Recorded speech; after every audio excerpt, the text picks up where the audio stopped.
जैसा कि आप जानते हैं, बिच्छू एक जहरीला जानवर है।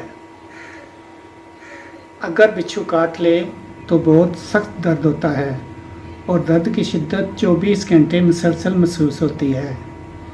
आज मैं आपको होम्योपैथी में इसका ट्रीटमेंट बताऊंगा। अगर बिच्छू या कोई भी इंसेक्ट काट ले तो कौन कौन सी मेडिसिन का इस्तेमाल करना चाहिए। अगर मेरी वीडियो ये आपको पसंद आई है तो लाइक करें और दोस्तों के साथ शेयर करें। बिच्छू की 8 टांगें होती हैं और एक ख़ास अंदाज में पीछे मुड़ी हुई दुम होती है जिसके आखिर में डंग होता है। बिच्छू ज़्यादातर सहरा के इलाकों में पाया जाता है। अंटार्कटिका के अलावा तमाम बरे-ए-आज़म में पाया जाता है। तहकीक के मुताबिक इसकी तकरीबन 2500 के करीब अक़साम हैं। अगर आपको बिच्छू काट ले तो फ़ौरन मुतासरा जगह से 2 इंच ऊपर आप किसी भी फीते के साथ बंद बांध दें ताकि जहर बाकी जिस्म में न फैल सके। उसके बाद सुई के साथ उसको निकाल दें।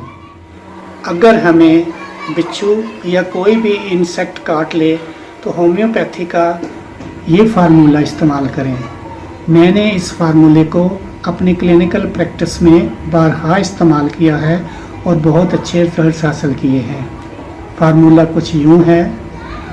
अगर बिच्छू या कोई भी इंसेक्ट जब काट ले तो फ़ौरन मरीज़ की ज़ुबान पर लैडमपाल 1 ml के चंद कतरे डाल दें। अगर वो छोटा है, पानी में लैडमपाल के 3 से 4 कतरे डालकर मरीज़ को पिला दें, फ़ौरन आराम आ जाएगा।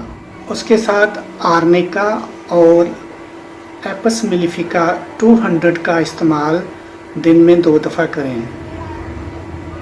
आहिस्ता आहिस्ता तमाम शिद्दत और सुर्खी और जलन ख़त्म हो जाएगी और मरीज़ रिलीफ महसूस करेगा।